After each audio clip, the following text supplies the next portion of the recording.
மூஷிஷ வாகன மோதக கஸ்தா சாமர கர்ண விளம்பித சூத்ரா வாமன ரூபா மகேஸ்வர புத்ரா விக்ன விநாயக பாத நமஸ்தே. ஸ்ரீராமஜெயம். தசரதர், ஸ்ரீராமர், பரதன், லக்ஷ்மணன் நால்வருக்குள் இருக்கும் பாசம். தசரதருக்கு குழந்தை இல்லாமல் இருந்து புத்திரகாமேஷ்டி யாகம் செய்து ராமர், பரதன், லக்ஷ்மணர், சத்ருகன் பிறக்கிறார்கள். தசரதர் ராமன் அழகில் மயங்கி போகிறார். ராமர் கோதண்டத்தை எடுத்து வரும் அழகை பார்த்து தசரதரை இங்கே வா வா என்பாராம். சும்மாதான் கூப்பிட்டேன் போபா என்பாராம். நடக்கச் சொல்லி ராமனின் முன்னழகையும் பின்னழகையும் ரசிப்பாராம். அளவுக்கு மேல் மகன் மீது வைத்த பாசமே தன் உயிரான மகன் வனவாசம் செல்ல நேர்ந்ததும் தசரதனின் உயிர் பிரிந்தது. ராமர், லக்ஷ்மணர் பாசம். ராமர் 14 ஆண்டுகள் வனவாசகம் செல்ல புறப்படும் பொழுது நானும் வருவேன் என்று லக்ஷ்மணனும் அண்ணனுடன் சென்று சரியாக தூங்காமலும் சாப்பிடாமலும் சீதையை பிரிந்த நேரத்தில் ஆறுதல் சொல்லியும் சகோதர பாசத்துடன் இருந்தார். ராமன் ராவண யுத்தத்தில் விபீஷணரை அழிக்க ராவணன் எய்த சக்தி மிகுந்த வேலினை சுக்ரீவன் தன் மார்பில் வாங்கச் சென்று அவரை காக்க அங்குதன் சென்று இறுதியில் லக்ஷ்மணன் முன் சென்று அந்த வேலினை தன் மார்பில் வாங்கிக் கொண்டு மயக்கமுற்றார். அனுமனும் உடனடியாக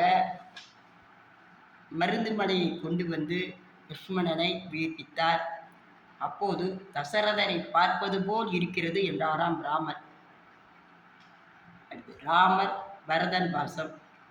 நாடு திரும்பிய பரதன் அண்ணன் வனவாசம் சென்றதை அறிந்து கானகம் சென்று அண்ணனை சந்தித்து நாடு திரும்பி அரச பதவியை ஏற்று நடத்த வேண்டும் என்கிறார்.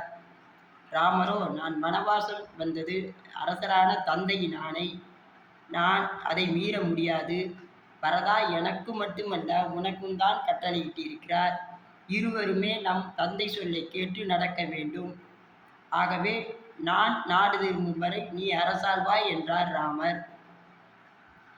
பரதனும் அண்ணனின் பாதுகைகளை வாங்கி வந்து அயோத்தி செல்லாமல் நந்தி கிராமத்திலே வைத்து அதற்கு அடிமையாகவும் அண்ணன் ராமன் கானகத்தில் இருப்பது போலே துறவரம் உண்டு காய்கனிகள் உண்டு ஆட்சி புரிந்தார்.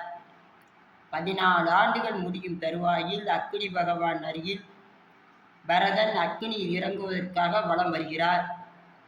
ராமர் சொல் கேட்டு முன்னால் வந்த அனுமன் வந்தான் வந்தான் பரதா, மோதிரம் தந்தான் பரதா, கையினில் இந்தா தீயினில் முந்தாதே என்றார். 14 ஆண்டுகள் முடிய இன்னும் 40 நாளிகை மீதம் உள்ளது. அதன்படி அண்ணன் வரவில்லை என்றால் நானே அக்னியில் இறங்குவேன் என்றார். முதலில் தீயை அணைத்தார். 14 ஆண்டுகள் முடிந்தும் அண்ணன் வரவில்லை என்றால் அக்னியில் இறங்குவேன் என்றார் பரதன். இங்கு அண்ணன் தம்பி சகோதர பாசம் நிலைத்து நிற்கிறது.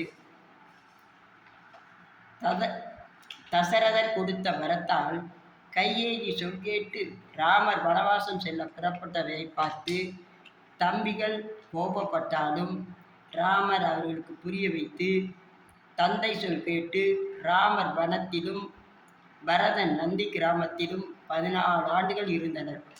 இப்படி வெவ்வேறு தாய் வயிற்றில் பிறந்தாலும் அன்பு சகோதரர்கள் பாசத்துடனும் ஒற்றுமையாகவும் வாழ்ந்து வந்தார்கள்.